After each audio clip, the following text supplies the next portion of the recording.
Thank you doctor Dhaneesh. എല്ലാവർക്കും നമസ്കാരം. ഇന്ന് IFPHന്റെ തുടർന്നു വരുന്ന വെബ് പരമ്പരയുടെ 1587 ദിവസം. ഇന്നത്തെ മലയാളം സെഷനിൽ നമുക്ക് ഒരു ക്ലാസ് ആണ്. ഇന്ന് ക്ലാസ് എടുക്കുവാനായി എത്തുന്നത് IFPHന്റെ തന്നെ ആസ്ഥാന ഗായകൻ കൂടിയായ ഡോക്ടർ ഹ്യൂബർട്ട് ഡി സിൽവയാണ്. ഇന്ന് മറ്റൊരു വേഷത്തിലാണ്, നമുക്കൊരു ഫാക്കൽറ്റി ആയിട്ടാണ് ഇന്ന് വന്നിരിക്കുന്നത്. ഹൃദയ സംബന്ധമായ രോഗങ്ങളും ഹോമിയോപ്പതിയും എന്നുള്ളതാണ് ഇന്നത്തെ ക്ലാസ്സിന്റെ വിഷയം. അതിന്റെ 5ാം ഭാഗമാണിന്ന്.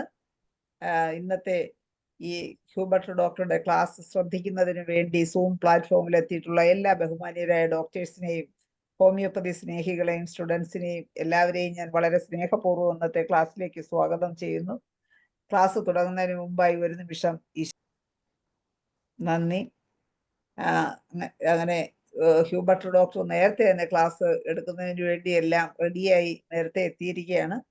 നിങ്ങൾ എല്ലാവരുടെയും അനുവാദത്തോടു കൂടി വളരെ സ്നേഹപൂർവ്വം ആദരപൂർവ്വം ഹ്യൂബർട്ട് ഡോക്ടറെ ഇന്നത്തെ ക്ലാസ്സിന് വേണ്ടി ക്ഷണിക്കും. കേൾക്കാൻ പറ്റുന്നുണ്ടല്ലോ? കേൾക്കാം. എല്ലാവർക്കും നന്ദി. കേൾക്കാൻ എത്തിയിരിക്കുന്നവർക്ക് എല്ലാവർക്കും നന്ദി. പിന്നെ ഇന്നൊരു പ്രത്യേക വിശേഷമുണ്ട്. എൻ്റെ വിവാഹ വാർഷികമാണ്. 35ാമത്തെ വിവാഹ വാർഷികം. അപ്പൊ ഈ 35 വർഷം കൊണ്ട് എൻ്റെ ഹൃദയം കൊണ്ട് ഞാൻ ഇങ്ങനെ തുഴഞ്ഞു വരികയാണ്. വിവാഹത്തിന് മുമ്പുള്ള ഒരു കാലഘട്ടം, പിന്നെ അത് കഴിഞ്ഞിട്ട് വിവാഹത്തിന് ശേഷമുള്ള ഒരു 35 വർഷം. Thank you. അപ്പൊ അത് ഞാനിപ്പോ പറയാൻ കാരണം എന്ന് പറഞ്ഞാല്, ഈ വിവാഹത്തിന് മുമ്പുള്ള കാലഘട്ടം എന്ന് പറഞ്ഞിരുന്നാൽ നമ്മൾ ഏകമായിട്ട് ജീവിക്കുന്ന ഒരു കാലഘട്ടം. അത് കഴിഞ്ഞതിന് ശേഷം 2 ഹൃദയങ്ങൾ ചേർന്നുള്ള ഒരു കാലഘട്ടം. അപ്പൊ ഈ കാലഘട്ടത്തിലൂടെ നമ്മൾ കടന്നു വരുമ്പോൾ നമ്മൾ ഒരുപാട് സീസൺസ് നമ്മൾ ഫേസ് ചെയ്യാണ് നമ്മുടെ ജീവിതത്തിൽ. ആദ്യം ഒറ്റയ്ക്ക് തുഴഞ്ഞിരുന്ന നമ്മൾ പിന്നെ 2 പേരായിട്ട് ഒത്തു തുഴഞ്ഞു വരുമ്പോൾ ഉണ്ടാകുന്നത്, അതിനിടയ്ക്ക് ഉണ്ടാകുന്ന കോംപ്ലിക്കേഷൻസും കോംപ്ലക്സുകളും ഒരുപാട് പ്രശ്നങ്ങളില്ലായ്മയും പ്രശ്നങ്ങൾ സോൾവിങ്ങും ഒക്കെ കൂടെ ആകുമ്പോൾ മനുഷ്യനൊരു പരുവാകും. അപ്പൊ ഒരു 35 വർഷത്തിന്റെ എക്സ്പീരിയൻസ് അതൊരു വലിയ കാര്യമായിട്ടാണ് എനിക്ക് തോന്നുന്നത്. വലിയ കുഴപ്പമില്ലാതെ നന്ദി പറയാണ്. ഇന്ന് നമ്മള് ആദ്യമായിട്ട് ഞാൻ ഒന്ന് സ്ക്രീൻ ഷെയർ ചെയ്യാൻ നോക്കുകയാണ്.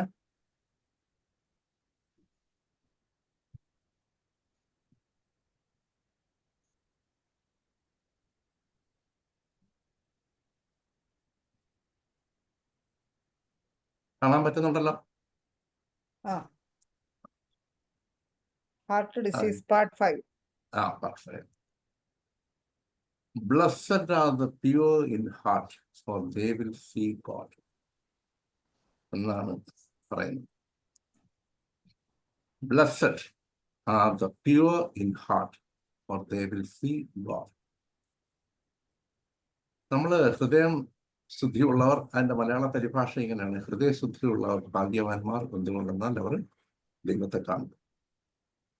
ലോകത്തെ ഏറ്റവും പ്രധാനപ്പെട്ട കാര്യമാണ് അത്. നമ്മൾ എങ്ങനെ ഹൃദയം ശുദ്ധിയായി സൂക്ഷിക്കാം. എല്ലാ മനുഷ്യർക്കും പ്രശ്നങ്ങളുണ്ട്. ഒരു വ്യക്തി എപ്പോഴും പരാതി പറയുന്ന ഒരു വ്യക്തിയാണ്. പരാതി പറയുമ്പോൾ അയാൾ പറയുന്ന വിഷയമല്ല ഇപ്പോഴും ഒന്ന് തന്നെയാണ്. ആ ഒരു പ്രശ്നം, എന്നോ നടന്ന ഒരു പ്രശ്നത്തെ കുറിച്ച് പുള്ളി ഇങ്ങനെ വേദനിച്ച് നീറി ജീവിക്കുകയാണ്. അപ്പൊ അതിന്റെ അർത്ഥം എന്താന്ന് വെച്ചാല്, അയാളുടെ ഹൃദയം മാറ്റാനായിട്ട് തയ്യാറാകുന്നത്. ചില രോഗങ്ങൾ വരുന്നത് ഇങ്ങനെയാണ്. ഹൃദയത്തിന് നമുക്ക് അറിയാമല്ലോ, ഒരു അറ്റാക്ക് ഒക്കെ വരുന്നത്. ഈ അടുത്ത ദിവസങ്ങളിൽ തന്നെ ഒരു സംഭവം ഇങ്ങനെ പത്രത്തിൽ വായിച്ചു. ഭാര്യ ഇങ്ങനെ മരിച്ചു. ഈ ഇടയ്ക്ക് നിങ്ങളൊക്കെ വായിച്ചിട്ടുണ്ടോ? എല്ലാവരും വായിച്ചിട്ടുണ്ടാവും. ഒരു നേഴ്സ് മരിച്ചു തീർന്നപ്പോൾ അയാളുടെ വേദന എടുത്തിട്ട് ഭർത്താവ് കുറച്ച് ദിവസം കഴിഞ്ഞപ്പോൾ അയാൾ തൂങ്ങി മരിച്ചായിട്ടുണ്ട്. ഇംഗ്ലണ്ടിലെങ്ങാണ്ടാണ് ഇത് നമ്മൾ കാണുന്നത്.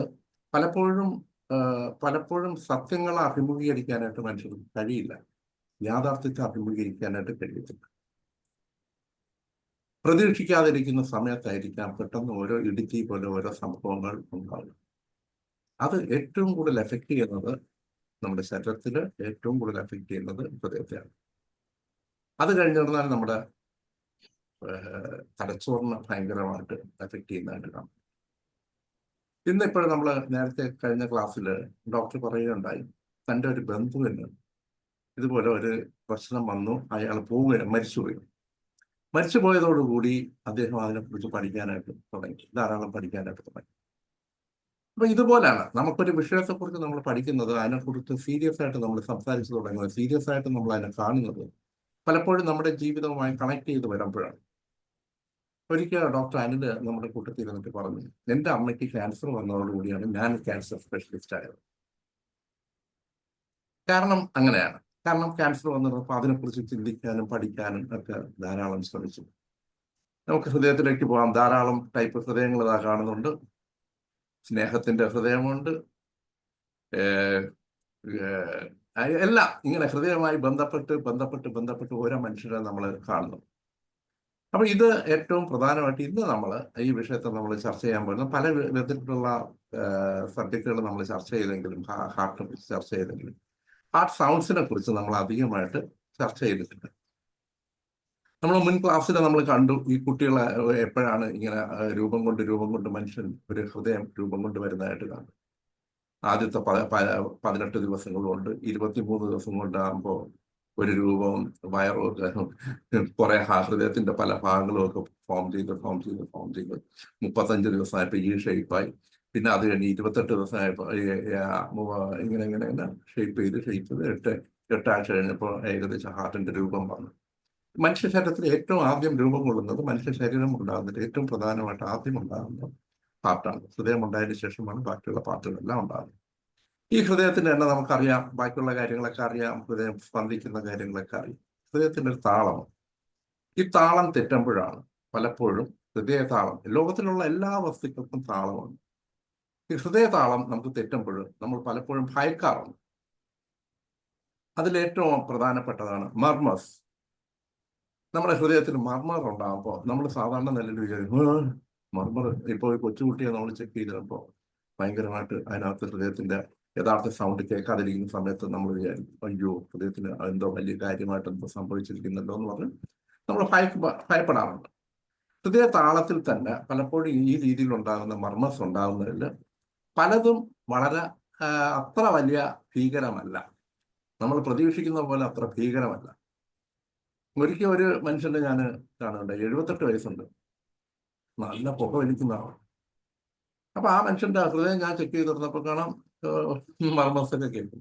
അവിടെ ആ മനുഷ്യൻ കുറച്ചു നേരം വെച്ച് ഞാൻ കേട്ടു. ആദ്യ കാലത്താണ്, എൻ്റെ ചികിത്സയുടെ ആദ്യ കാലങ്ങളിൽ. അപ്പൊ ആ മനുഷ്യൻ ചോദിച്ചു, എന്താ സാറേ പല കുഴപ്പമുണ്ടാന്ന് ചോദിച്ചു. ഞാൻ പറഞ്ഞു, കുഴപ്പമുണ്ടല്ലോ. അത് പണ്ടേ ഉള്ള കുഴപ്പമാണ്. 78 വയസ്സായ മനുഷ്യൻ നിരന്തരം പുക വലിച്ചോണ്ടിരിക്കുന്ന ആ മനുഷ്യന് പറയണം, അത് എനിക്ക് പണ്ടേ ഉണ്ടായിരുന്ന കുഴപ്പമാണ്, അതിൽ കുഴപ്പമൊന്നും അല്ല എന്ന് കണ്ടു. പിന്നെ മറ്റൊന്ന് നമ്മൾ കാണുന്നത്, ലിയോൺ സ്പിങ്സ് എന്ന് പറയുന്ന ഒരു ബോക്സിംഗ് ചാമ്പ്യൻ ഉണ്ടായിരുന്നു. അദ്ദേഹം ഭയങ്കര ചാമ്പ്യൻ ആയിരുന്നു.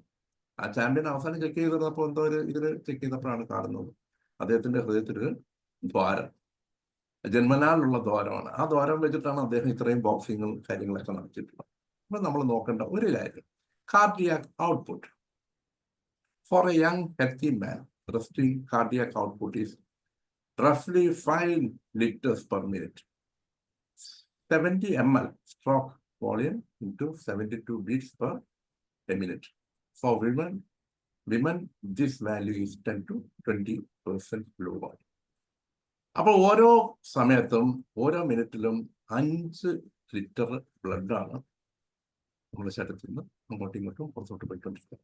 അതായത് 70 ml ഒരു സ്ട്രോക്ക് അടിക്കുന്ന സമയത്ത് 70 ml ബ്ലഡാണ് പുറത്തോട്ട് പോകുന്നത്. അതാണ് നമ്മൾ കേൾക്കുന്നത് Labh dub Labh dub Labh dub അങ്ങനെ കേൾക്കുന്ന. ഇപ്പോൾ നമ്മൾ നോക്കുക, ഇതിൻ്റെ ഇടയ്ക്ക് ചില സ്വരങ്ങൾ നമ്മൾ കേൾക്കാറുണ്ട്. ഒരു ഊതൽ സൗണ്ട്, ചിലവർക്ക് ഇങ്ങനെ ഊതൽ കേൾക്കാൻ പറ്റും. സാധാരണ ഹൃദയത്തിലാണെങ്കിൽ ലബ് ഡബ് ഒരു ചെറിയ ട്രും, ലബ് ഡബ്. ചിലതിൽ ഇങ്ങനെയാണ് കേൾക്കുന്നത്, കേട്ടിട്ട് പിന്നെ അതിന് അടുത്ത സൗണ്ട് അത് അയോട്ടിക് സ്റ്റെനോസിസ് എന്ന് പറയുന്ന കണ്ടീഷനിലാണ്. സാധാരണ ഒരു കാർഡ്ബോർഡ് തിയറി എന്നും പറഞ്ഞിട്ടൊരു തിയറി ഉണ്ട്. അതിൽ ഇങ്ങനെയാണ് കാണിക്കുന്നത്. കാണാൻ പറ്റുന്നുണ്ടല്ലേ കാർഡ്ബോർഡ്?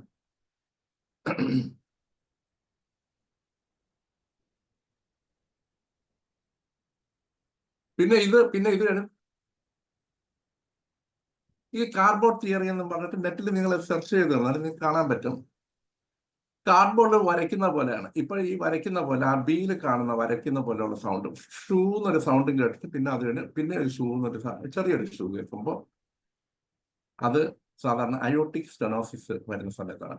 നമുക്കറിയാം അയോട്ടിക് സ്റ്റെനോസിസ് എന്ന് പറയുന്നത് നമ്മുടെ ബ്ലഡ് പുറത്തോട്ട് പോകുന്ന സമയത്ത് ഹൃദയത്തിന്റെ വാൽസ് ഉണ്ട്. വാൽസിന് ഒരു സൈസ് ഉണ്ട്. ആ സൈസിൽ പലപ്പോഴും അത് പോയിട്ട് തിരിച്ചു വരുന്ന ഒരു ഘട്ടമുണ്ടാകും. അതിനെ അയോട്ടിക് റീഇറിറ്റേഷൻ എന്ന് പറയുന്നത്. ആ സമയത്ത് കേൾക്കുന്ന സൗണ്ട് ഇങ്ങനെ ഇതായി കാണുന്നുണ്ട്, ഡിയിൽ കാണുന്നത്.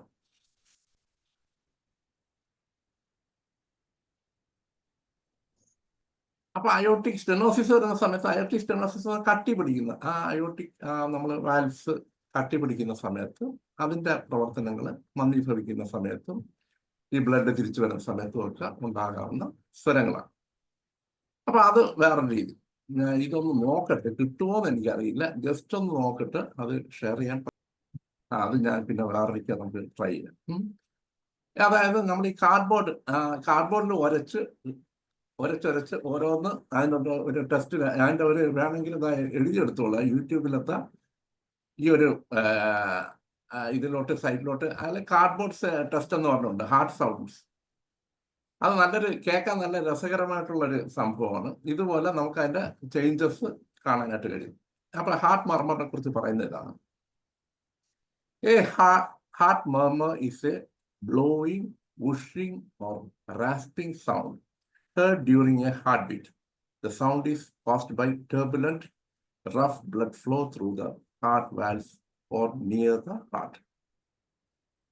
ഹൃദയത്തിന്റെ വാൽവിൽ കൂടെ കടന്നു പോകുമ്പോൾ സാധാരണ നിലയിൽ കേൾക്കുന്ന സ്വരത്തിൽ നിന്നും വ്യത്യസ്തമായിട്ട് ചില വൂഷ് എന്ന് പറയുന്ന സൗണ്ട്, ഊതുന്നത് പോലെയുള്ള സൗണ്ട്, പിന്നെ ചില പ്രത്യേകിച്ചുള്ള കിരികിരിപ്പ് സൗണ്ടുകൾ, ഇതിനെയൊക്കെയാണ് നമ്മൾ ഹാർട്ട് മർമേഴ്സ് എന്ന് പറയുന്നത്.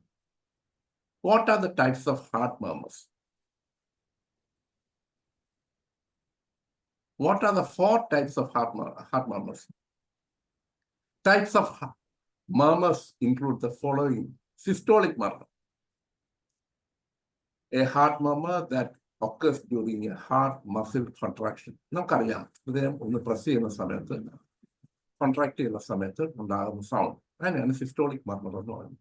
പിന്നെ diastolic മർമർ, A heart മർമർ that occurs during heart muscles relaxation between beats. Labh ഡബിന്റെ ഇടയിൽ ഉള്ള ഒരു സമയമുണ്ട്.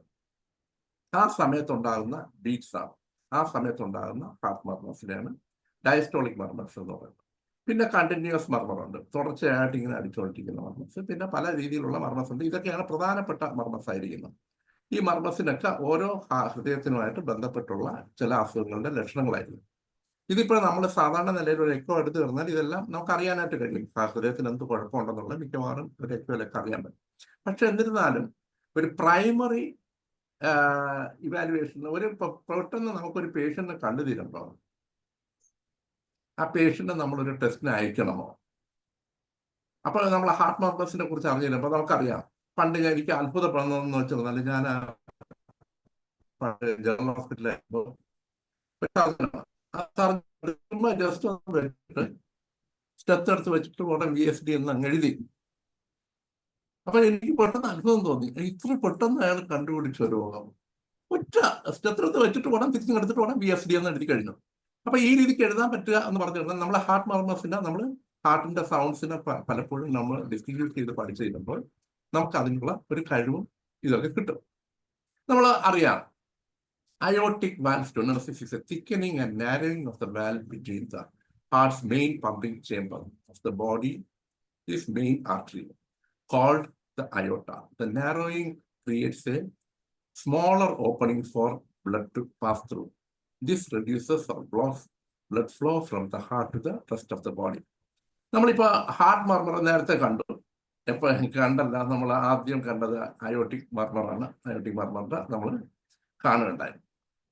ഇതാ അയോട്ടിക് സ്റ്റെനോസിസ് വരുന്ന സമയത്തും അയോട്ടിക് റീഹബിലിറ്റേഷൻ വരുന്ന സമയത്തും ഉള്ള ഇത്. ആദ്യം ഫൂന്ന് കേട്ട് പിന്നെ അത് കഴിഞ്ഞ് ഒരു ചെറിയ ഫൂ അതിൻ്റെ ഇടയിൽ. മറ്റേത് അങ്ങനെയല്ല. അയോട്ടിക് റീഹബിലിറ്റേഷൻ ആകുമ്പോൾ ഒരു ഫൂ കേട്ടിട്ട് പിന്നെ നല്ല ഷൂന്ന് കുറച്ചു നേരം കേട്ടതിന് ശേഷം പിന്നെ അടുത്ത ഹാർട്ട് സൗണ്ട് കേൾക്കുന്നുണ്ട്. അപ്പോൾ നമ്മൾ അയോട്ടിക് വാൽവിന്റെ തിക്കനിങ്ങിനെ കുറിച്ച് നമ്മൾ പഠിക്കുമ്പോൾ നമ്മളിപ്പോൾ ഒരു വലിയ സൗണ്ടാണ് ഇത് കേൾക്കുന്നതെങ്കിൽ നമ്മൾ വിചാരിക്കും അയ്യോ അയാളുടെ ഹാർട്ടിന് ഭയങ്കര പ്രശ്നമാണ്. അത് തെറ്റ്. അയോട്ടിക് വാൽവ് സ്റ്റെനോസിസ് കൂടുന്നതിനനുസരിച്ച്, വാൽവ് വലുതാകുന്നതിനനുസരിച്ച് സൗണ്ടിന്റെ അളവ് കുറഞ്ഞു വരും. അപ്പോഴാണ് അപകടകരമാകുന്നത്. അതായത് നമുക്കറിയാം, ഒരു ചെറിയ ദ്വാരത്തിൽ കൂടെ നമ്മൾ ഊതി തീർന്നാലാണ്, നമ്മളിപ്പോൾ ഊത്തൊക്കെ നമ്മളിങ്ങനെ എന്ന് പറഞ്ഞ് ഊതുമ്പോൾ സൗണ്ട് കേൾക്കും, വിസില്. എന്നാൽ അത് വലിപ്പം കൂട്ടി തീർന്നാൽ അത് ഊതിയ വല്ല കേൾക്കത്തില്ല. അപ്പോൾ ഇതുപോലെ വാൽവ് തന്നെ, ഹാർട്ട് വാൽവിൽ തന്നെ അയോട്ടിക് വാൽവ് നമുക്കറിയാം, ഹൃദയത്തിൽ നിന്ന് നേരെ പമ്പ് ചെയ്ത് ബ്ലഡ് വെളിയിലോട്ട് പോകുന്ന അയോട്ടിക് വാൽവ്. അത് ഇങ്ങനെ കറങ്ങി വരും അല്ലേ? Ascending aorta, arch of aorta, descending aorta. അത് 3 ഈ ഹാർട്ടിൽ നിന്ന് പമ്പ് ചെയ്ത് പോകുന്ന സമയത്തുള്ള ഹൃദയത്തിന്റെ അതിൽ നിന്ന് പിന്നെ അതിന്റെ കണ്ടിന്യൂവേഷൻ ഒക്കെ ഉണ്ട്. സബ്ക്ലേവിയൻ ആർട്ടറി അത് ഇതൊക്കെ പറഞ്ഞിട്ട് പോകുന്നുണ്ട്. ഈ പോകുന്ന കുഴല് വളരെ പ്രധാനമാണ്. ശരീരത്തിന്റെ എല്ലായിടത്തും പലപ്പോഴും ഞാൻ ശ്രദ്ധിച്ചിട്ടുണ്ട്, ചില പേഷ്യൻസിന് ചിലർ ഭയങ്കര മറ്റേ ശ്വാസം മുട്ട് എന്നൊക്കെ പറഞ്ഞ് ഉള്ള ആസ്മയ്ക്ക് ചികിത്സയായിരിക്കും. അവസാനം നമ്മൾ ചെക്ക് ചെയ്യുമ്പോൾ കാണാം മൂക്കിനകത്ത് 2 നാസൽ പോളിപ്പ് നേരെ അങ്ങ് അടഞ്ഞിരിക്കുകയായിരിക്കും. ഇവന് ശ്വാസം കിട്ടാതിരിക്കുന്നതിന്റെ കുഴപ്പമെന്ന് പറഞ്ഞിരുന്നത് അവന്റെ ലങ്സിന്റെ കുഴപ്പമല്ല, ആ ശ്വാസം ഈ മൂക്കിന്റെ അകത്തൂടെ പോകാനായിട്ടുള്ള. ചിലവരുടെ മൂക്കിന്റെ ദ്വാരം ചെറുതായിരിക്കും, ചിലവരുടെ മൂക്കിന്റെ ദ്വാരം നല്ല വലുതായിരിക്കും. ഇതൊക്കെ പ്രശ്നമാണ്. ഒരാളെ സംബന്ധിച്ചിടത്തോളം നമ്മൾ ചെക്ക് ചെയ്യുമ്പോൾ മൂക്കിന്റെ ദ്വാരത്തിന്റെ വലിപ്പം, ചിലരുടെ മൂക്ക് വളരെ നേരോ മൂക്കായിരിക്കും, അതിന്റെ അകത്തിരിക്കുന്ന ഈ നേസൽ പോളിപ്പൂടെ വരും. കുറച്ച് ഈ മ്യൂക്കസ് കയറിയിരുന്ന സമയത്ത് അതിൻ്റെതായിട്ടുള്ള ബുദ്ധിമുട്ടുണ്ടാകും. അത് ചിലപ്പോൾ പലപ്പോഴും ശ്വാസം മുട്ട്, ആസ്മ എന്നൊക്കെ പറഞ്ഞ് ചിലപ്പോൾ നമ്മൾ ചികിത്സിക്കാറുണ്ട്. പക്ഷെ അവന്റെ ലങ്സിന് വലിയ കുഴപ്പമൊന്നും കാണത്തില്ല. ഇത് മാത്രം ഒന്ന് റെഡിയാക്കി കൊടുത്തു തന്നാൽ അവന് ക്ലിയർ ആവും. അതോടുകൂടി അവന്റെ ശ്വാസം മുട്ടുമാകും. ഇത് നമ്മൾ ശ്രദ്ധിക്കേണ്ട ഒരു കാര്യമാണ്. അപ്പോൾ അതിന് നമ്മൾ പല മെഡിസിൻസും നമ്മൾ പലപ്പോഴും പല ഡോക്ടേഴ്സും പല മെഡിസിനുകളൊക്കെ എക്സ്പീരിയൻസ് ഉണ്ട്, നമുക്കറിയാം. അപ്പൊ ഇതുപോലെ തന്നെയാണ് ഹാർട്ടിന്റെ ഈ അയോട്ടിക് വാൽവിന് അതിന്റെ കട്ടി വരാം, അയോട്ടൈറ്റീസ് വരാം. അയോട്ടൈറ്റീസ് എന്ന് പറഞ്ഞാൽ ആ വാളില് നീര് വന്നിട്ട് അത് പൊട്ടാം, ഡിസെക്റ്റിക് അന്യൂറിസം എന്നൊക്കെ പറഞ്ഞുള്ള വകുപ്പുകളുണ്ടാവാം.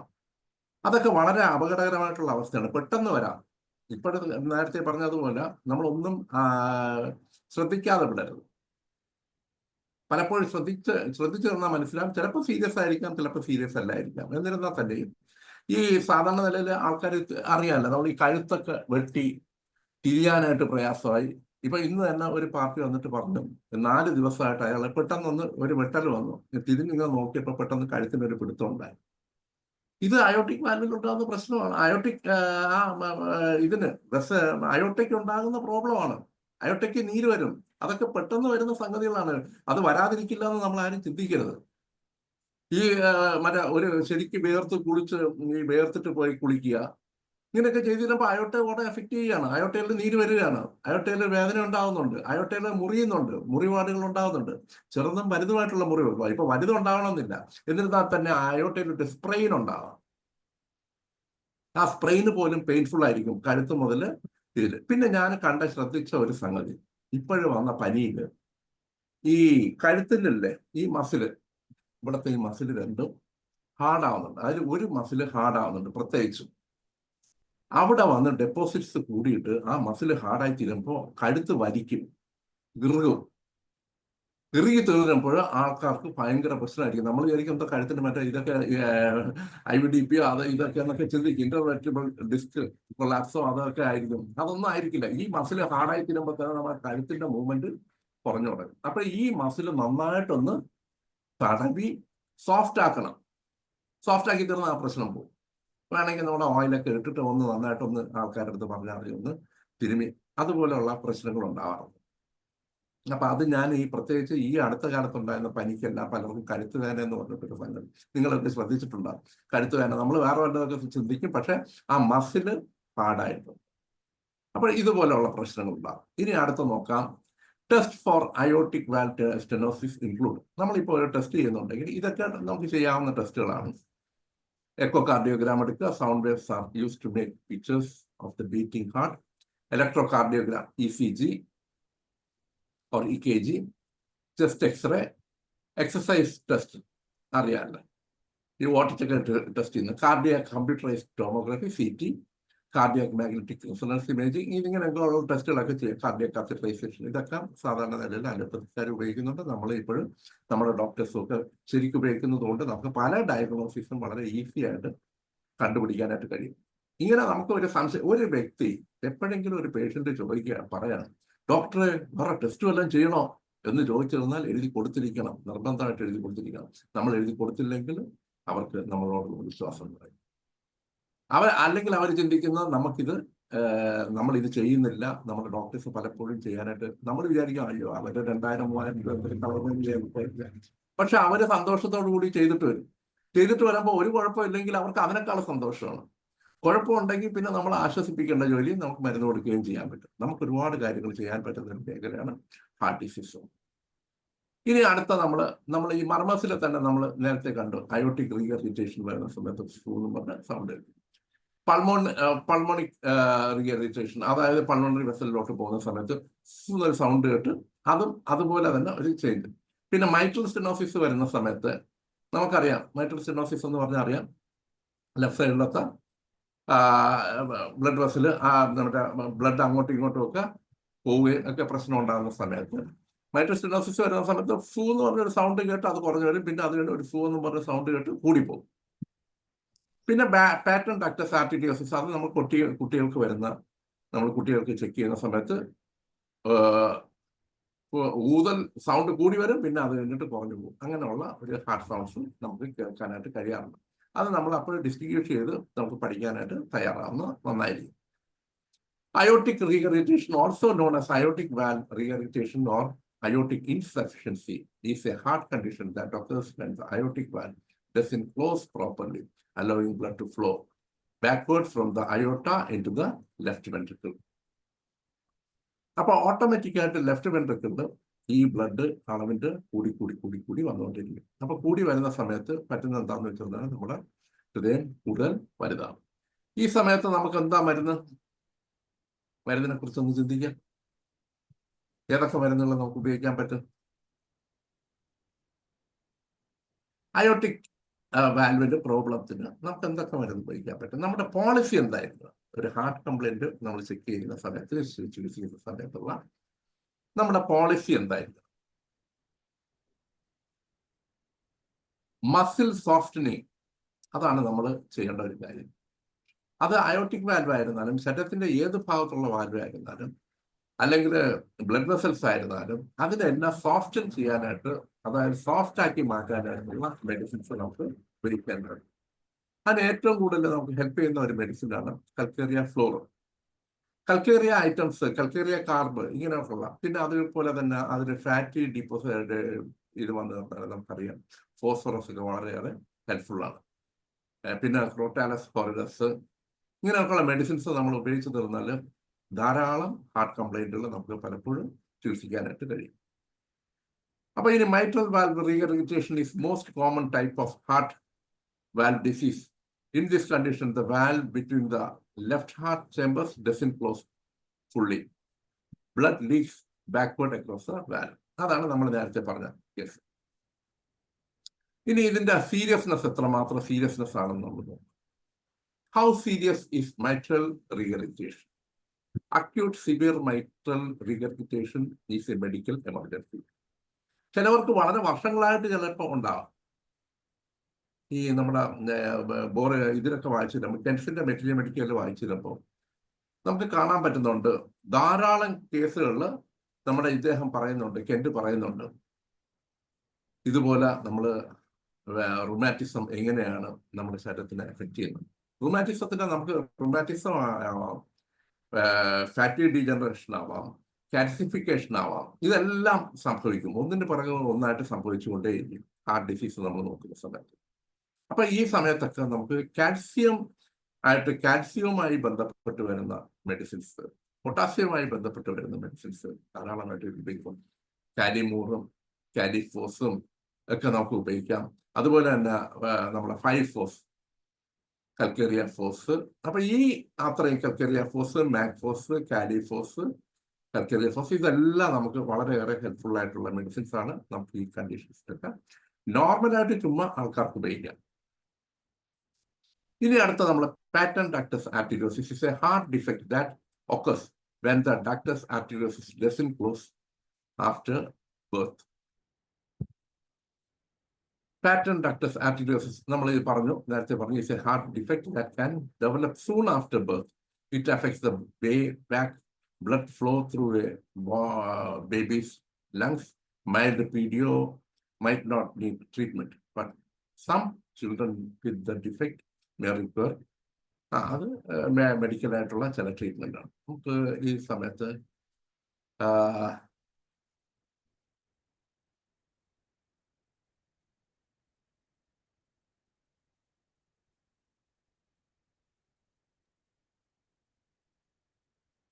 പിന്നെ കാണുന്ന ഒരു കേസാണ് വെൻട്രിക്കുലർ സെപ്റ്റം ഡിഫക്റ്റ്, BSD എന്ന് നമ്മൾ പറയുന്ന കേസ്. അതും കുട്ടികളിൽ കാണാറുണ്ട്. BSD വരുന്ന സമയത്ത് നമ്മൾ കാണുന്നുണ്ട്. BSD വരുന്ന സമയത്ത് എന്താണ് സംഭവിക്കുന്നത്?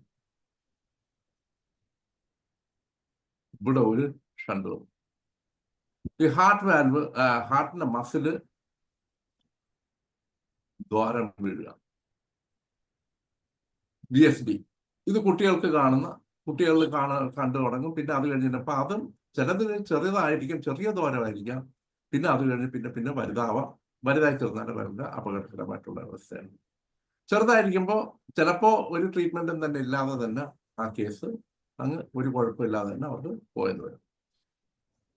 അതുപോലെ തന്നെ നമ്മൾ ഇതുപോലെ ASD എന്ന് പറഞ്ഞ മറ്റൊരു കണ്ടീഷനുള്ളത്, ശരീരത്തിന്റെ പല ഭാഗങ്ങളും ഈ ഹാർട്ടിന്റെ തന്നെ വർക്ക് ചെയ്യാതാവുന്ന, ഈ കൂടുതൽ അങ്ങോട്ടും ഇങ്ങോട്ടും കണക്ഷൻ വന്നിട്ട് പ്രശ്നങ്ങൾ ഉണ്ടാകുന്നതായിട്ട് നമുക്ക് കാണാറുണ്ട്. അത് ഇത്രയും നമുക്ക് നമ്മളിപ്പോൾ കാണുന്നത്. ഇനി അടുത്ത നമുക്ക് ചില കാര്യങ്ങളോട്ട് കിടക്കാം. പൾമണറി റീഗറിറ്റേഷൻ, അതായത് ഹാർട്ടിൽ നിന്ന് നേരെ നമുക്കറിയാം, ഹാർട്ടിൽ നിന്ന് ബ്ലഡ് എങ്ങോട്ട് പോകും? ശ്വാസകോശത്തിലോട്ട് പോകും. ശ്വാസകോശത്തിലോട്ട് പോയതിനു ശേഷം ആ പോകുന്നതിന് തന്നെ ചിലപ്പോൾ തിരിച്ചു വരുന്നു. അത് അത്ര വലിയ സീരിയസ് ആയിട്ടുള്ള ഒരു കണ്ടീഷൻ അല്ല, അതിന്റെ അളവ് കുറയുന്നുള്ളതേ ഉള്ളൂ. പിന്നെ അടുത്ത നമ്മൾ കാണുന്നത് മൈട്രൽ സ്റ്റെനോസിസ്, ഹാർട്ട് കണ്ടീഷൻ നമ്മളിത് പറഞ്ഞു കഴിഞ്ഞു. മൈട്രൽ സ്റ്റെനോസിസ് നമുക്കിവിടെ കാണാൻ പറ്റും. നോക്കി തീർന്നാൽ അങ്ങോട്ടിരുന്ന് ലെഫ്റ്റ് വെൻട്രിക്കിളിൽ നിന്ന് ഏട്രിയത്തിൽ നിന്ന് ഇങ്ങോട്ട് വന്ന ബ്ലഡ് തന്നെ തിരിച്ച് ലെഫ്റ്റ് വെൻട്രിക്കിളിലോട്ട് പോവുകയാണ്, തിരിച്ചു കയറി അങ്ങ് പോകുന്നു. അപ്പൊ തിരിച്ചു കയറി പോകുമ്പോൾ പിന്നെയും അങ്ങോട്ടും ഇങ്ങോട്ടും ഇവിടെ ബൾജ് ചെയ്യും. ഈ ബ്ലഡ് വെസൽ തന്നെ ബൾജ് ചെയ്ത് തീർന്നതിന് ശേഷം അങ്ങോട്ടും ഇങ്ങോട്ടും പോവാറുണ്ട്. അപ്പൊ ഇങ്ങനെയാണ് റീഗറിറ്റേഷൻ ഉണ്ടാകുന്നത്. Mitral regurgitation is the most common type of heart valve disease. In this condition, the valve between the left heart chambers doesn't close fully. Blood leaks backward across the valve. അപ്പൊ അങ്ങനെ കാണുന്നു. അപ്പൊ ചിലർക്ക് ഒരു സംശയം ഉണ്ടാവാം, ECG മൂലം ഇത് കണ്ടെത്താനായിട്ട് കഴിയുമോ? Does ECG show a heart murmur? If there is any reason to suspect a heart murmur may be abnormal, one or more tests will be used to diagnose the condition. These may include electrocardiogram, which measures electrical activity within the heart, can determine where the abnormal activity may be located. നമ്മൾ കഴിഞ്ഞ പ്രാവശ്യം നമ്മൾ പറഞ്ഞു, heart muscle, ഇപ്പൊ ഹാർട്ടിന്റെ blood vessel, നമ്മൾ പൊതുവെ എല്ലാവരും വിചാരിക്കും ഇത് നോക്കുമ്പോഴേ ECG നോക്കുന്ന സമയത്ത് എവിടെയൊക്കെയാണ് പ്രശ്നം എന്നുള്ളതിനെ കുറിച്ച് പലപ്പോഴും നമുക്ക് കാണാൻ പറ്റും. ഇത് നോക്ക്, വലതുവശത്ത് നിന്ന് ഇങ്ങനെ തുടങ്ങി ഇടതുവശത്തോട്ട് ഇങ്ങനെ പോയിക്കൊണ്ടിരിക്കുക. ഇവിടെ എവിടെയാണോ പ്രശ്നം വരുന്നത് അവിടെ വെച്ച് നമുക്കറിയാം ഹൃദയത്തിന്റെ ഏത് ഭാഗത്താണ് കുഴപ്പമൊന്നുമില്ല. ഇതിപ്പോ കയറി വന്നു തീർന്നു, ഇതിപ്പോ താന്നു പോയി, ഇതിന്റെ അളവ് താന്നു പോയി, സാധാരണ തന്നെ നോർമലായിട്ട്. അപ്പൊ QRS കുറഞ്ഞു. അപ്പോൾ നമുക്കറിയാം ഏകദേശം ഹാർട്ടിന്റെ ഓരോ ഭാഗത്താണ് ഈ ഓരോ നമ്മൾ ഇരിക്കുന്ന SA നോഡ്, AV നോഡ്. അപ്പോൾ അത് ഒരു ഭാഗത്ത് ഹാർട്ടിന്റെ ഒരു ഭാഗത്ത് ഹൃദയ സംബന്ധമായിട്ടുള്ള ഇലക്ട്രിക്കൽ ആക്ടിവിറ്റിയിൽ ഉണ്ടാകുന്ന കുഴപ്പമുണ്ടാവാം. മറ്റത് നമ്മൾ ഇപ്പോഴും ഇന്ന് ചർച്ച ചെയ്ത വിഷയങ്ങളൊക്കെ എന്താന്ന് വെച്ചിരുന്നാൽ ഹൃദയത്തിന്റെ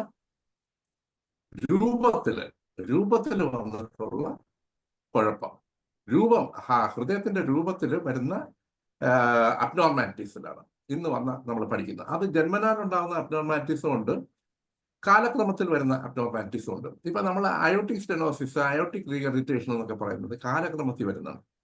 ഒരാള് ജീവിക്കുന്ന ജീവിതശൈലി കൊണ്ട് തന്നെ പലപ്പോഴും ഉണ്ടാകാവുന്ന ഒരു രോഗവിവരമായിരുന്നു.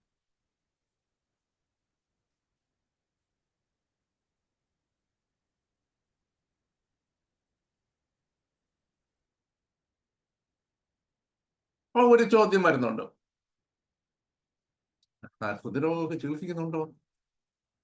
നമുക്ക് പലപ്പോഴും ഹൃദ്രോഗങ്ങൾ നമ്മൾ പല പേഷ്യൻസിനെ ശ്രദ്ധിച്ചിട്ടുണ്ടാകും. അവരെന്ത് കുഴപ്പമെന്ന് പറയും? ഹൃദയത്തിന് കുഴപ്പം വന്നിരുന്നത് ഗ്യാസിന്റെ കുഴപ്പമെന്ന് പറയും, അല്ലേ? ഗ്യാസിന്റെ പ്രശ്നമാണ്. ഗ്യാസും ഇതും തമ്മിൽ വല്ല ബന്ധമുണ്ടോ ഹാർട്ട് ഡിസീസുമായിട്ട്? എല്ലാ ആൾക്കാരും മിക്കവാറും ഒരാള് പലപ്പോഴും ഗ്യാസ് വന്ന് അതോടുകൂടി ഗ്യാസ് ഔട്ട് ആവും. ഗ്യാസ് കയറിയിരിക്കുന്നു, നെഞ്ച് ഗ്യാസ് കയറിയിരിക്കുന്നു എന്ന് പറഞ്ഞാൽ ചിലപ്പോൾ മിക്കവാറും അറ്റാക്ക് ആയിരിക്കും, അതോടുകൂടി ആള് പോകും. അപ്പോൾ ഗ്യാസും നമ്മൾ മറ്റൊരു രീതിയിൽ ആസ് എ മെഡിക്കൽ മാൻ ആൾക്കാർ അതൊക്കെ പറഞ്ഞോട്ടെ, നമ്മൾ ഗ്യാസും ഇതും തമ്മിൽ എന്തെങ്കിലും ബന്ധമാണ് ഹൃദയമായിട്ട്? ഒന്ന് ആലോചിച്ച്, മിക്കവാറും ഹാർട്ട് ഡിസീസ് ഉള്ളവർക്കൊക്കെ ഗ്യാസിന്റെ പ്രോബ്ലവും ഉണ്ടായിരിക്കും. ശരിക്കും നമ്മൾ പരിശോധിച്ചിരുന്നാൽ അത് കാണാൻ പറ്റും. ശ്രദ്ധിച്ചിട്ടുണ്ടോ? ഹാർട്ട് ഡിസീസ് നമ്മൾ ഹൃദ്രോഗമുള്ള വ്യക്തികൾക്ക് ഗ്യാസിന്റെ പ്രശ്നം ഉണ്ടായിരിക്കും. അത് രണ്ട് രീതിയിലാണ്. ചിലപ്പോൾ ഈ വയറ് കയറി വീർത്തിട്ട് ഹൃദയത്തിന് അമർത്തിയിട്ടുണ്ടാകുന്ന ഗ്യാസ്, അതൊരു കാര്യം. അല്ലാതെ മറ്റൊരു രീതിയിലൊരു ഗ്യാസ് പ്രോബ്ലമാണ്. അതായത് നമ്മുടെ ശരീരത്തിൽ ഗ്യാസ് ഉൽപാദനം കൂടുതൽ ഉണ്ടാകുന്ന എപ്പോഴാണ്? ഇൻഡൈജഷൻ വരുന്ന സമയത്താണ്. ഇൻഡൈജഷൻ വരുന്ന സമയത്ത് നമ്മുടെ ശരീരത്തിൽ ആസിഡിറ്റി വളരെയേറെ കൂടി. ഇൻഡൈജഷൻ വരുന്ന ആൾക്കാർക്ക്, നെഞ്ചരിച്ചിലൊക്കെ വരുന്ന ആൾക്കാർക്ക് ആസിഡിറ്റി കൂടുതലായിരിക്കും. ഈ ആസിഡിറ്റി കൂടി തീർന്നാൽ മറ്റു പ്രോബ്ലം എന്താണ്? ബ്ലഡിൽ ആസിഡിറ്റി കൂടി തീർന്നാൽ, അല്ലെങ്കിൽ ബ്ലഡിന്റെ pH കുറഞ്ഞു തീർന്നാൽ ബ്ലഡിൽ എന്തൊക്കെ സംഭവിക്കാം? ബ്ലഡിൽ ഭയങ്കരമായിട്ടുള്ള ഡാമേജ് ഉണ്ടാവും. ബ്ലഡ് വെസലിനൊക്കെ ഡാമേജ് ഉണ്ടാവും. അതുകൊണ്ടാണ് ബേണിംഗ് ഉണ്ടാവുന്നത്. ചെറിയ ചെറിയ ബ്ലഡ് വെസൽ എല്ലാം വെന്തു തുടങ്ങും ആസിഡിറ്റി കൂട്ടുമ്പോൾ. അതുകൊണ്ടാണ് ആസിഡിറ്റി കുറയ്ക്കാനായിട്ട് നമ്മൾ എന്ത് ചെയ്യണം? ആസിഡിറ്റി കുറയ്ക്കാവുന്ന ചില വസ്തുക്കളൊക്കെ ഉണ്ട്. ഏറ്റവും പെട്ടെന്ന് ആസിഡിറ്റി കുറയ്ക്കാൻ പറ്റുന്ന ഒരു സംഗതി എന്താണ്? ഉപയോഗിക്കുന്നുണ്ട് ആരെങ്കിലും? സോഡാപ്പൊടി.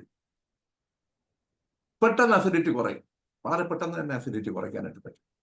സോഡാപ്പൊടി എല്ലാവർക്കും പേടിയാണ്, സോഡാപ്പൊടിയുടെ തുള്ളി ഒന്നും പറ്റത്തില്ല. ഞാൻ ഒരിക്കൽ നോക്കിയപ്പോൾ ഒരു സായിപ്പ് ഒരു 3 സ്പൂൺ സോഡ ബൈകാർബണേറ്റ് ഏകദേശം 1/4 ഭാഗം ഗ്ലാസ്സിലിട്ടിട്ട് ബ്രക്കോളിയും കൂടെ വെച്ച്, ബ്രക്കോളി എന്താണ് സാധനമൊന്നും ഞാൻ കണ്ടിട്ടില്ല, എന്നിരുന്നാലും നിങ്ങൾക്കൊക്കെ അറിയായിരിക്കും.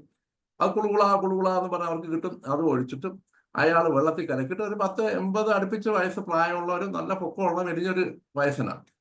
അയാൾ സുഖമായിട്ട് അതങ്ങോട്ട് കുടിക്കുകയാണ്. എന്നിട്ട് അയാൾ പറയാണ്, എന്റെ റെക്ടൽ ക്യാൻസർ മാറി ഇതുമൂലം.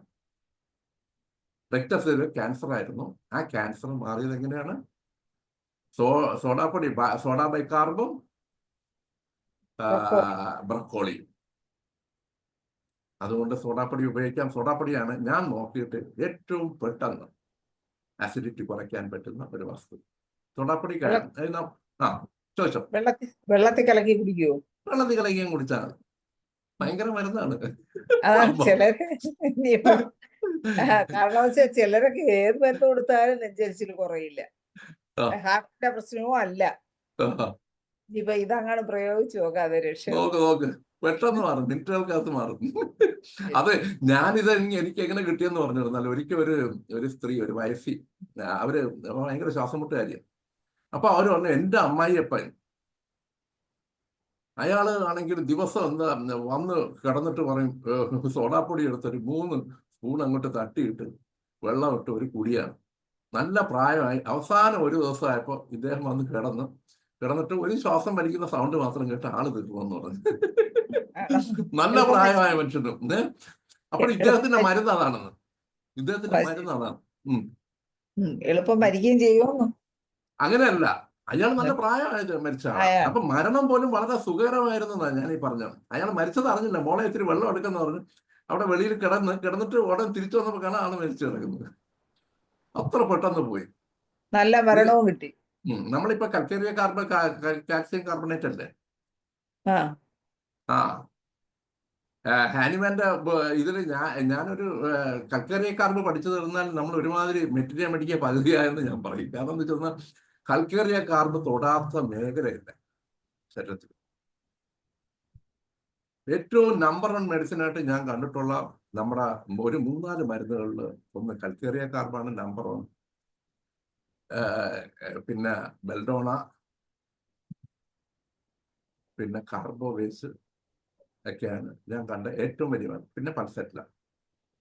ഈ 4 മരുന്നുകൾ ഉണ്ടെങ്കിൽ അത്യാവശ്യം നമുക്ക് പിടിച്ചു നിൽക്കാം. ആർണിക്ക, കൽക്കേറിയ കാർബ്, പൾസാറ്റില, ആഡ്സാൽബ് കൂടെ ബെൽഡോണ. ഇത്രയും മരുന്നുകൾ ഉണ്ടെങ്കിൽ ഒരുമാതിരിയുള്ള കേസുകളിലൊക്കെ നമുക്ക് ഒരു പരിധി വരെ അത് ഉപയോഗിക്കാൻ പറ്റും. അത് പണ്ടെനിക്ക് എൻ്റെ അടുത്ത് ഒരു ഡോക്ടർ പറഞ്ഞാണ്. ആ ഡോക്ടർ ഞാൻ ഏറ്റവും കൂടുതൽ ബഹുമാനിക്കുന്ന ഒരു ഡോക്ടറാണ്, ഡോക്ടർ ബോസ് എന്ന് പറയുന്നത്.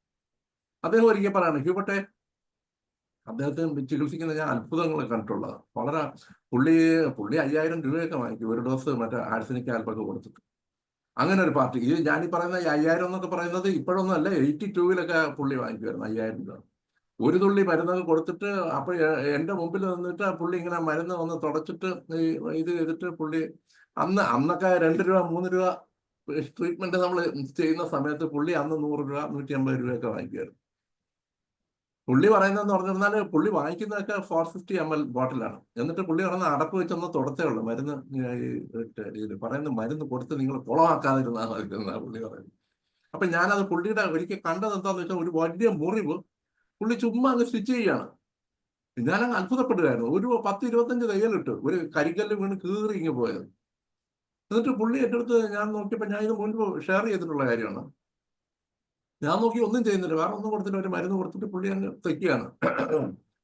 അപ്പോൾ ഇതെല്ലാം കഴിഞ്ഞ് ഞാനിങ്ങനെ അത്ഭുതപ്പെട്ട് ചോദിക്കും, ഡോക്ടറെ ഇത് മരവിപ്പിക്കണ്ട. അന്ന് നമ്മുടെ ചിന്തയിൽ അങ്ങനെയാണ്, ഇത് മരവിപ്പിക്കാതെ ഇത് എങ്ങനെ ചെയ്യുന്നത്?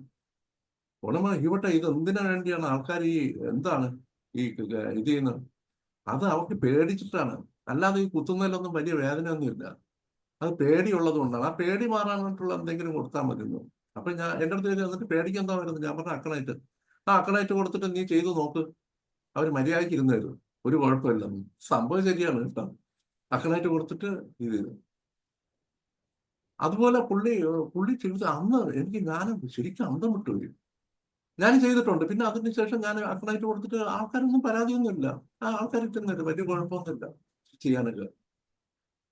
ചിലപ്പോൾ ഭയക്കുമായിരിക്കും, എന്നിരുന്നാൽ തന്നെയും ആ ഭയം മാറ്റി തീരുമ്പോൾ ആൾക്കാർ ഇരുന്ന് തരും. അപ്പൊ ഇത് ഞാൻ ഇത് ഒരു തിയറിയാണ്, ഒരു വലിയ തിയറിയാണ്. ആ മരുന്നിന്റെ കാര്യമല്ല, ഒരു വലിയ തിയറി. എന്നിട്ട് പുള്ളി പറയാണ്, നമ്മള് സാധാരണ ഇതില് പറയാറുണ്ട്, അർജുനൻ അമ്പെയ്യുന്ന സമയത്ത്, അർജുനൻ വലിയ യോദ്ധാവാണല്ലോ. അപ്പൊ ദ്രോണാചാര്യർ പറഞ്ഞ് കുറച്ച് വെള്ളം കൊണ്ടുവരാൻ പറഞ്ഞു. ഇല്ല, ഭീഷ്മാചാര്യർ ഇതിൽ കിടക്കാണ്, ശരശയ്യ കിടന്ന സമയത്ത് അർജുനന്റെ അടുത്ത് പറഞ്ഞ് അത് ദ്രോണാചാര്യരാണ്, ഗുരു പറയാണ് വെള്ളം എടുത്തിട്ട് വരാൻ പറഞ്ഞു. അപ്പൊ അർജുനൻ പെട്ടെന്ന് അപ്പോൾ തന്നെ വെള്ളം എടുത്തിട്ടിങ്ങ് വന്നു.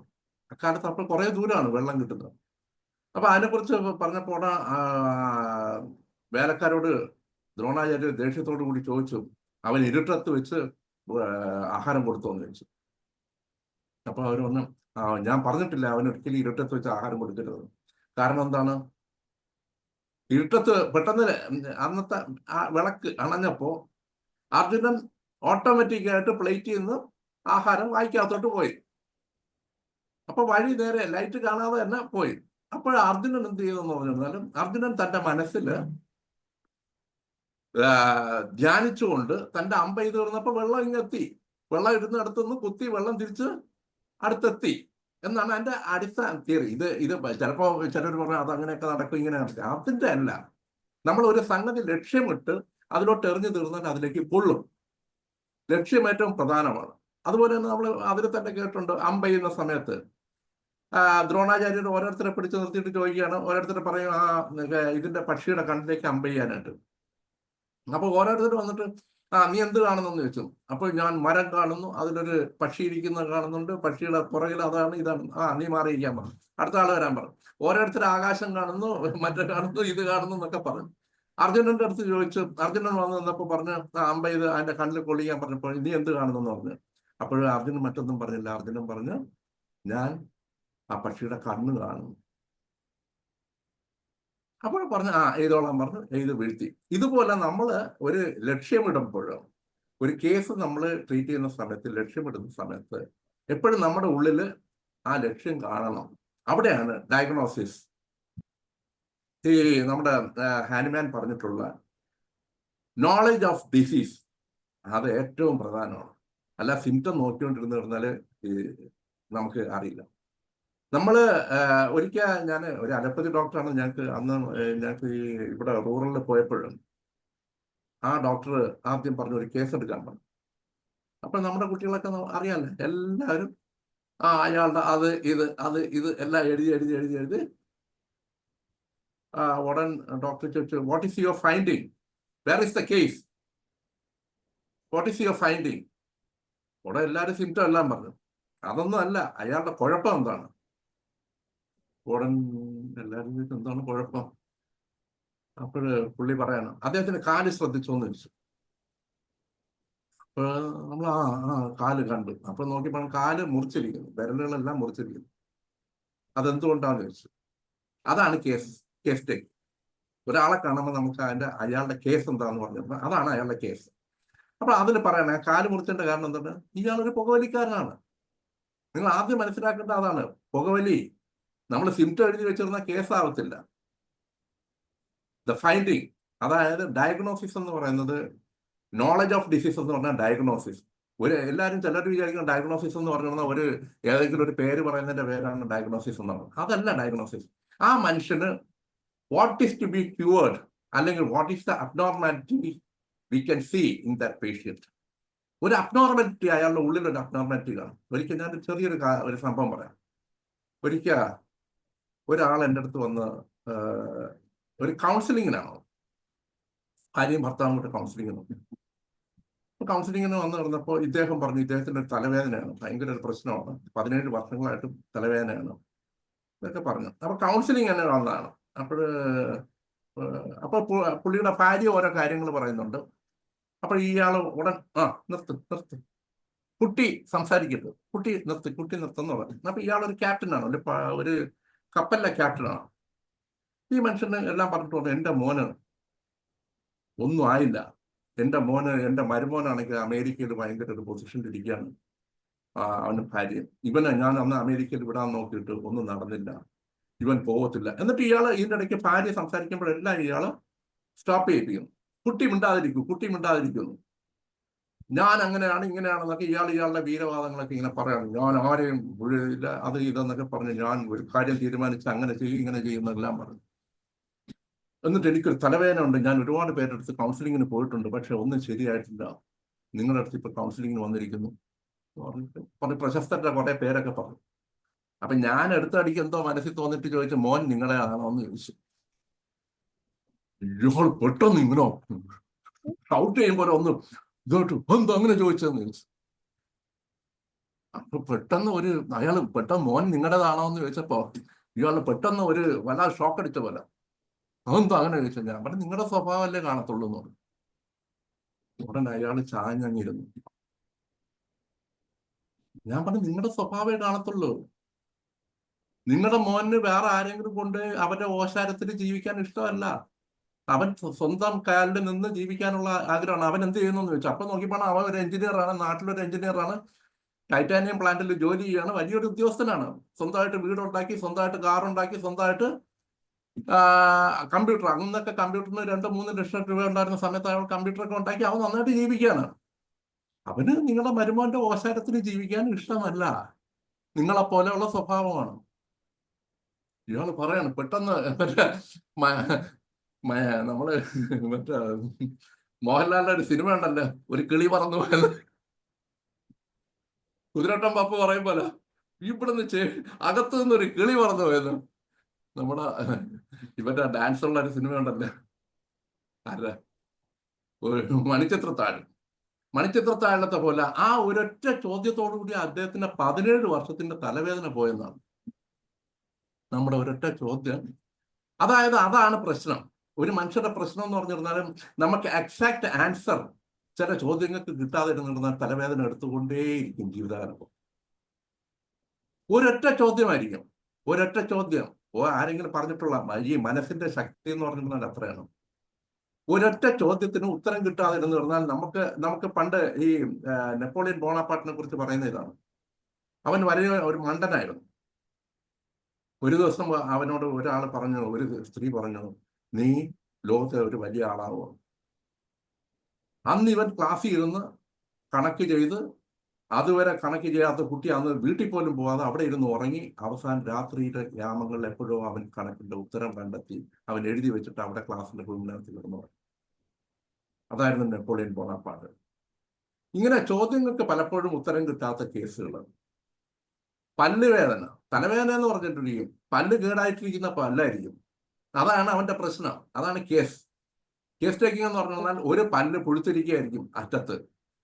അവൻ തലവേദന എന്ന് പറയും, നമ്മൾ മരുന്ന് കൊടുത്തുകൊണ്ടിരിക്കും. അവൻ തലവേദന എന്ന് പറയും, പക്ഷെ നമ്മൾ കണ്ടുപിടിക്കണം അവന്റെ ആ പല്ല് മൂലം വന്ന പ്രശ്നമാണ്. ഇവിടെയാണ് നമ്മൾ ഒരു ഡോക്ടറുടെ ഡയഗ്നോസിസ് എന്ന് പറയുന്നത്, നോളജ് ഓഫ് ഡിസീസ് എന്ന് പറയുന്നത്, it is A wisdom. Doctor നമ്മളെ ഹാർട്ട് മർമേഴ്സ് ജനറ്റിക് എങ്ങനെ ഹാർട്ടിലോട്ട് വരട്ടെന്ന് പറഞ്ഞത്. ഹാർട്ട് മർമേഴ്സ്. നമുക്ക് സമയമായില്ലേ? ഞാൻ ഈ കേസ് പറഞ്ഞ എന്താന്ന് വെച്ചത്, നമ്മൾ ഈ കേസ് ടേക്കിങ്ങിന്റെ നല്ലത് തന്നെ, നമുക്ക് അതൊരു നല്ല അറിവ് കിട്ടും. പക്ഷെ ഈ എടുത്തിട്ടിരിക്കുന്ന പോർഷനെങ്കിലും എന്താ തീർത്താ ഇത് ഇത്ര നമ്മള് ഒരുപാടുണ്ട്. Heart murmurs are genetic. Heart murmurs genetic ആണോ ജെനറ്റിക് അല്ലേ ചോദ്യമാണ്, അങ്ങോട്ടാണ് ചോദ്യം. Some people have a family history of heart murmur and heart disease. Some are born with a congenital condition causing a murmur. Others have had a recent severe infection or illness that could damage a heart valve and need immediate medical attention. നമുക്ക് ഈ ഒരു പ്രശ്നമുണ്ട്. നമ്മൾ ഇത് കൊടുക്കുന്നതിന് വേണ്ടിയാ, സിഫിലിനം കൊടുക്കുന്നതിന് വേണ്ടിയാ. കൺജനൈറ്റൽ പ്രശ്നമാണ് അത്. അപ്പോൾ നമുക്ക് അവിടെയാണ് വരുന്നത്. നമുക്ക് ഹാനിമാൻ പറഞ്ഞു വെച്ചിട്ടുള്ള സോറ എന്ന് പറയുന്നത് എന്താണ്? First sin. അത് മറ്റേ കെന്റ് പറയുന്നുണ്ട്, ഫസ്റ്റ് സിൻ, ആദ്യ പാപത്തിൽ നിന്ന് വരുന്നതിന്റെ കണ്ടിന്യൂവേഷൻ ആണ് സോറ. അതുവരെ രോഗങ്ങളില്ലായിരുന്നു, മനുഷ്യന് രോഗമില്ലായിരുന്നു. First മാനും first ലേഡിക്കും രോഗമില്ലായിരുന്നു. രോഗം വരുന്നത് അവരെപ്പോഴാണോ ദൈവകൽപ്പനകൾ നിരോധിച്ച് അതിനുശേഷം അവരുടെ സിന്ന് വന്നു, പാപം വന്നതോടുകൂടി പാപത്തിന്റെ കണ്ടിന്യൂവേഷനാണ് ഡിസീസ്. അത് പിന്നെ നമ്മൾ കൂട്ടിച്ചേർക്കുന്ന ഡിസീസും ആവാം, അതിനോടൊപ്പം കോംപ്ലക്സ് ആവുന്നതും ആവാം. നമുക്ക് കിട്ടുന്നതും ഈ സാധാരണ ഒരു ഇത് പറയാറുണ്ട്, പാമ്പ് വന്ന് കൊത്തി എന്ത് ചെയ്യണം? പാമ്പിനെ കുറ്റം പറഞ്ഞിട്ട് കാര്യമുണ്ടോ? നമ്മൾ അതിൽ നിന്ന് ഒഴിവാവാനായിട്ടുള്ള ചെയ്യണം. അപ്പോഴ് ജനറ്റിക്കൽ പ്രശ്നങ്ങളും ഉണ്ട്. കോൺജനിറ്റൽ ഡിസീസ് കൊണ്ടും ഹാർട്ട് മർമേഴ്സ് ഉണ്ടാവാം, അല്ലാതെയും മർമേഴ്സ് ഉണ്ടാവും. ഇപ്പൊ പുകവലിക്കുന്ന വ്യക്തി പുകവലിച്ചിടുമ്പോൾ കുറച്ചു കാലം കഴിഞ്ഞിട്ട് ഹാർട്ട് മർമേഴ്സ് ഉണ്ടാവും. ഇത് വരുന്ന സമയത്ത് പുകവലിക്കുന്ന വ്യക്തികൾക്ക് എല്ലാം മറ്റേ അയോട്ടിക് സ്റ്റെനോസിസും ബാക്കിയുള്ള കാര്യങ്ങളെല്ലാം വരും. ഇതെല്ലാം ഹാർഡ്നെസ് വരും. അന്നേരവും മർമർ വരാം. അപ്പൊ അങ്ങനെയും മർമർ വരാം. പിന്നെ കാൽസിഫിക്കേഷൻ കൊണ്ടും മർമർ വരാം. ഫാറ്റ് കഴിക്കുന്നത് കൊണ്ടും ഫാറ്റിന്റെ മെറ്റബോളിസം കറക്റ്റ് അല്ലാത്തതുകൊണ്ട് ചിലർ നന്നായിട്ട് ഫാറ്റ് കഴിക്കും. ഞാൻ ഒരുപാട് ഫാറ്റ് കഴിക്കുന്ന കൂട്ടത്തിലാണ്. ഫാറ്റ് കഴിച്ചാൽ ഞാൻ സാധാരണ കൊഴുപ്പ് ധാരാളം കഴിക്കുന്ന വ്യക്തിയാണ്. പക്ഷെ എന്തോ ദൈവ സഹായിച്ച് ഇതുവരെ കുഴപ്പമൊന്നുമില്ല. അപ്പൊ അതല്ല, അതിന്റെ മെറ്റബോളിസം കറക്റ്റ് ആയിട്ട് പോകുന്നുണ്ടെങ്കിൽ പ്രശ്നം ഉണ്ടാകത്തില്ല. മെറ്റബോളിസം കറക്റ്റ് അല്ലാതെ വരുമ്പോഴാണ് പ്രശ്നം ഉണ്ടാകുന്നത്. ഒരു ചെറിയ, നമ്മൾ വിചാരിക്കുന്ന പോലെ വലിയ ഇതൊന്നും ക്ലോട്ടൊന്നും ഉണ്ടാകാനായിട്ട് അതൊന്നും വേണ്ട. ഒരു ചെറിയൊരു എംബോളിസം വന്നാൽ പോരെ. ഒരു മറ്റേ എയർ എംബോളിസം വന്നാൽ പോലെ ആള് തീർന്നില്ലേ? സ്ട്രോക്ക് ആയില്ലേ? എത്ര വേണം? ഒരു ML പോലും വേണ്ട, ഒരു 1/4 ML ഒരു എയർ കയറിയാൽ മതി, ഒരു എയർ എംബോളിസം വന്നാൽ മതി, സ്ട്രോക്കായി. ഒരു ചെറിയൊരു എയർ എംബോളിസം കയറി മറ്റേ ഇതില് കാർഡിയാക് മസിലിന്റെ കൊറോണറി സർക്കുലേഷനിൽ വന്നിരുന്നാൽ മതി അറ്റാക്ക് ആവാൻ. ഒരു ഹാർട്ടിന്റെ മസിലിന്റെ ഒരു കൊറോണറി വെസൽ ടപ്പെന്ന് പറഞ്ഞ ഇടി കിട്ടി അല്ലെങ്കിൽ വേണ്ട, ഒന്ന് പൊട്ടിയാൽ മതി ആള് തീരാൻ. അപ്പൊ ആള് തീരാനായിട്ട് പ്രത്യേകിച്ച് വലിയ വലിയ അസുഖങ്ങളൊന്നും വേണ്ട, ആനയൊന്നും ചവിട്ടേണ്ട കാര്യമൊന്നുമില്ല. കൊച്ചു വൈറസും മതി, ഏറ്റവും ചെറിയ വൈറസ്. ഏറ്റവും കൂടുതൽ അപകടം എന്താണ് ഉണ്ടാക്കുന്നത്? ഏറ്റവും വൈറസാണ്, ഇല്ലേ? ഏറ്റവും ചെറിയ ഓർഗാനിസം. നമ്മുടെ സമയമൊക്കെ ഏകദേശമായി. അപ്പോൾ ഇനി ബാക്കിയുള്ള പോവാം. പിന്നെ മെഡിസിൻ ഉണ്ട്, മെഡിസിന്റെ ഒരു പാർട്ടുണ്ട്, മെറ്റീരിയൽ മെഡിക്കൽ ലതാ പാർട്ടൊക്കെ ഉണ്ട്. മനോഹരൻ ഡോക്ടർ ഒരു MRന് ഏത് മെഡിസിനാണ് നമ്മുടെ ഉപയോഗിക്കാവുന്നത്? സാധാരണ മെഡിസിൻസ് ഞാൻ നോക്കട്ടെ, ഒരു സെക്കൻഡ് ഞാൻ ആ മെഡിസിൻസ് കൂടെ ഒന്ന് പറഞ്ഞു നോക്കാം. ഇതൊക്കെയാണ് നമ്മൾ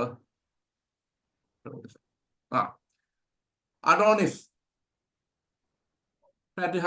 നോക്കിയോ, mitral and aortic regurgitation, chronic aortitis, fatty heart pericarditis, rheumatic endocarditis, kalmia, precordial pain, palpitation and dyspnoea, marked venous engorgement, cardiac asthma. Adonis വളരെ പ്രധാനപ്പെട്ടാണ്, അതിന്റെ എല്ലാ പൊട്ടൻസീസും നമ്മൾ ഉപയോഗിക്കാവുന്നതാണ്. 2 അക്കണൈറ്റ്. അക്കണൈറ്റ് പിന്നെ നമുക്ക് ഹാർട്ടിന്റെ ഇതിന് വരാം. ഏതിന് വരാം?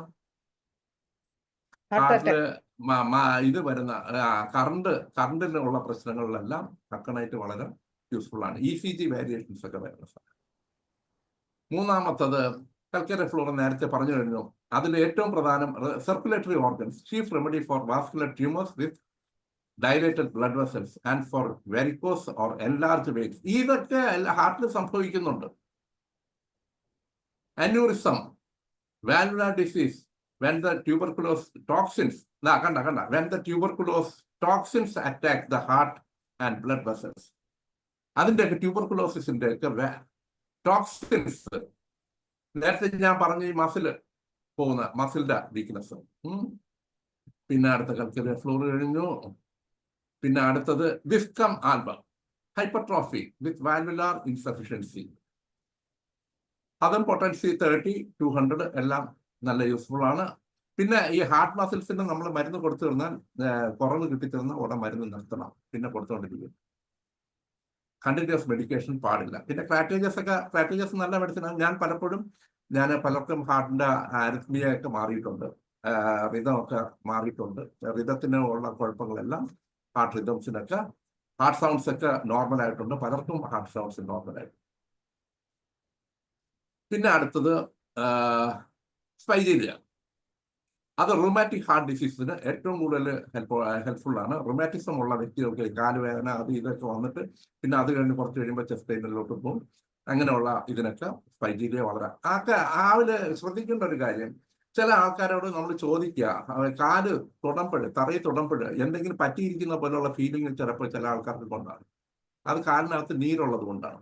അങ്ങനെയുള്ള വ്യക്തികൾക്കെല്ലാം ഇതിന് സ്പൈജീരിയ വളരെ ഗുണകരമായിട്ട്, എനിക്ക് ഒരുപാട് യൂസ്ഫുൾ ആയിട്ടുള്ള മെഡിസിനാണ് സ്പൈജീരിയ ഹാർട്ട് ഡിസീസിന്.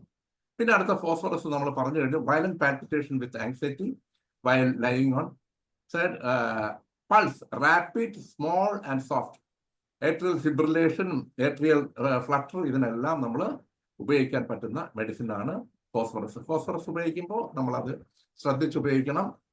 അതിൻ്റെ അത് കഴിയുന്നതും എപ്പോഴും മൈന്യൂട്ട് ഡോസുകൾ ഉപയോഗിക്കാനായിട്ട് ശ്രമിക്കുക. മൈന്യൂട്ട് ഡോസുകൾ ഉപയോഗിക്കേണ്ടതാണ്. മൈന്യൂട്ട് ഡോസ് എന്ന് പറഞ്ഞാൽ ഞാൻ ഈ ഡ്രോപ്പ് കണക്കിനുള്ള മരുന്നുകളൊന്നും ഞാൻ ഉപയോഗിക്കാറില്ല. ഞാനെല്ലാം മെഡിക്കേറ്റഡ് ഗ്ലോബ്യൂൾസേ ഉപയോഗിക്കാറുള്ളൂ. മെഡിക്കേറ്റഡ് ഗ്ലോബ്യൂൾസ് നമുക്ക് കൊടുക്കാൻ കുഴപ്പമില്ല. ദിവസം ഞാൻ കൊടുക്കാറുണ്ട്, 3 നേരം കൊടുക്കാറുണ്ട്, കുഴപ്പമില്ല, മാറുന്നുണ്ട്. പിന്നെ ഉള്ളത് ഡിജിറ്റാലിസ് ആണ് മറ്റൊരു മെഡിസിന് ഹാർട്ടിന്. ദ ലീസ്റ്റ് മൂവ്മെന്റ്,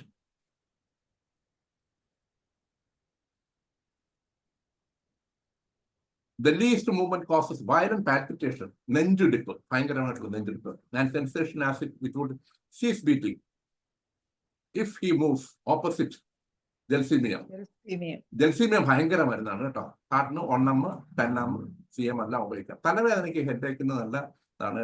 ചില തലവേദന നമ്മൾ കുറയാതിരിക്കുന്ന സമയത്ത് ജൽസീമിയം കൊടുത്തിരുന്നത്. ഈ ഹാർട്ടിന്റെ ഫംഗ്ഷനിങ് കുറയുന്നതുകൊണ്ട് തലവേദന ഉണ്ടാകുന്നുണ്ട്.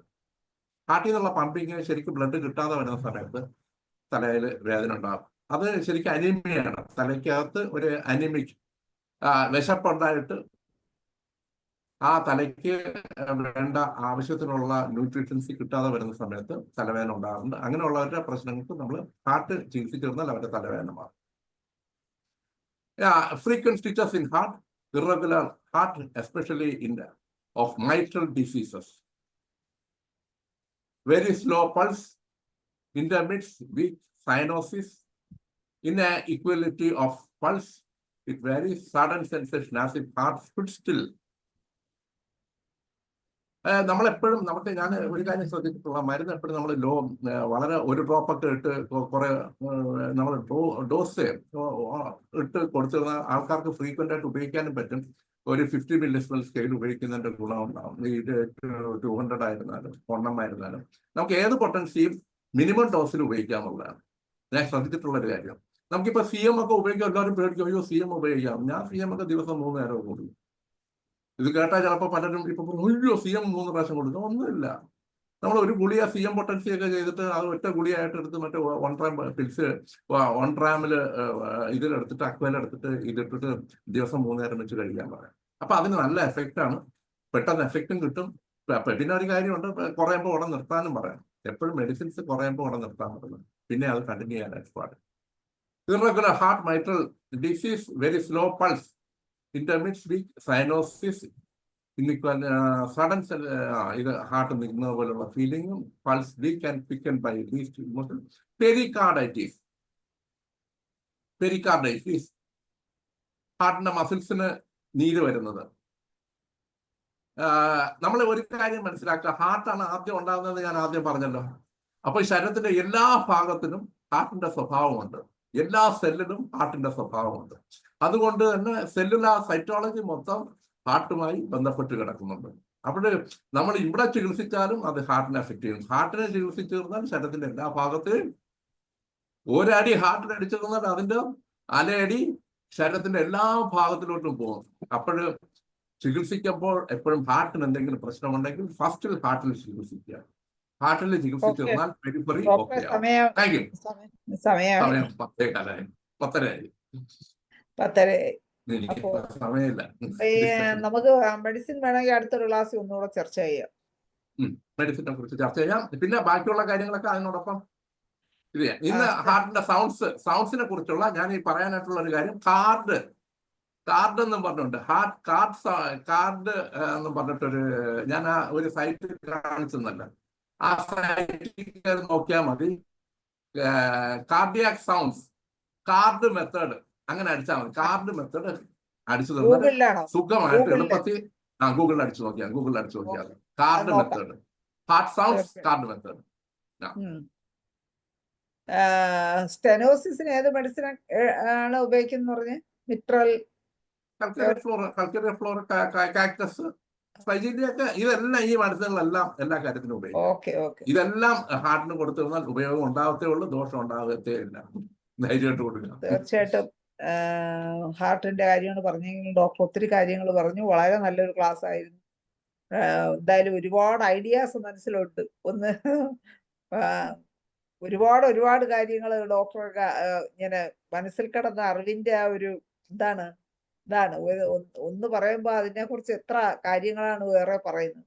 ഇതെല്ലാം മനസ്സിലുണ്ടല്ലോ. ഹാർട്ട്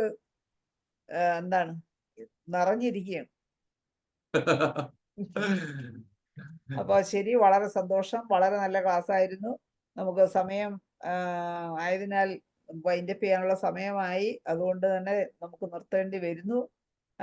വളരെ നല്ല ക്ലാസ് എടുത്ത ഹ്യൂബർട്ട് ഡോക്ടർക്ക് നന്ദി പറയുന്നതിന് വേണ്ടി ഞാൻ ഡോക്ടർ ലതാ മനോഹരനെ ക്ഷണിക്കും.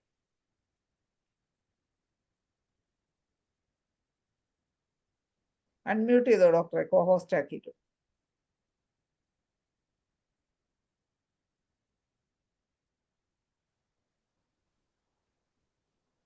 അൺമ്യൂട്ട് ചെയ്തേ ഡോക്ടറെ. ആ നന്ദി ശൈല ഡോക്ടറെ. നമസ്കാരം ഹ്യൂബർട്ട് ഡോക്ടറെ. ഇന്നത്തെ ദിവസത്തിനെ അർത്ഥവത്താക്കിയ ഒരു ക്ലാസ് ആയിരുന്നു. വളരെ വിശദമായിട്ട് ഓരോ കാര്യങ്ങളും പറഞ്ഞ് ഇനി ഒത്തിരി കാര്യങ്ങൾ ഡോക്ടറുടെ നിന്ന് കിട്ടാനുണ്ട്. അപ്പൊ അത് വളരെ വിശദമായിട്ട് നമുക്ക് കിട്ടുന്നുണ്ട്. ശൈലജ ഡോക്ടർ പറഞ്ഞ പോലെ തന്നെ പിന്നെ ഡോക്ടറുടെ മനസ്സിൽ ഇങ്ങനെ തിക്ക് മുട്ടി ഹാർട്ടിന്റെ ഓരോ പ്രശ്നങ്ങൾ ഇരിക്കുന്നുണ്ട്. അപ്പൊ അതെല്ലാം നമുക്കും കൂടെ ഷെയർ ചെയ്ത് അടുത്ത ഒത്തിരി 1-2 ക്ലാസ്സിലൂടെ ആണെങ്കിലും നന്നായിട്ട് അത് വിശദീകരിച്ച് പറഞ്ഞു തരണം. മെഡിസിനും പറഞ്ഞു തരണം. ഈ IFPHന്റെ പേരിലും ഇതിനകത്ത് പങ്കെടുത്ത എല്ലാവരുടെയും പേരിലും നന്ദിയും നമസ്കാരവും അറിയിക്കുന്നു. വളരെ നന്ദി. സന്തോഷം. നന്ദി ഡോക്ടർ ലതാ മനോഹരൻ. എന്തായാലും നമ്മുടെ ക്ലാസ് വൈൻഡപ്പ് ചെയ്യാനുള്ള സമയമായി. ഹ്യൂബർട്ട് ഡോക്ടർക്കും വൈഫിനും ഇനി ഒത്തിരി നാള് സന്തോഷമായി ജീവിക്കാൻ കഴിയട്ടെ എന്ന് ആശംസിക്കുന്നു. വളരെ സന്തോഷം. എല്ലാവർക്കും ഹ്യൂബർട്ട് ഡോക്ടർക്കും എല്ലാവിധ ആശംസകളും അർപ്പിച്ചുകൊണ്ടും എല്ലാവർക്കും ശുഭരാത്രി നേർന്നുകൊണ്ട് നമ്മുടെ ഇന്നത്തെ 1587 ദിവസം മലയാളം സെഷൻ പ്രോഗ്രാം വൈൻഡപ്പ് ചെയ്യുന്നു. നന്ദി, നമസ്കാരം.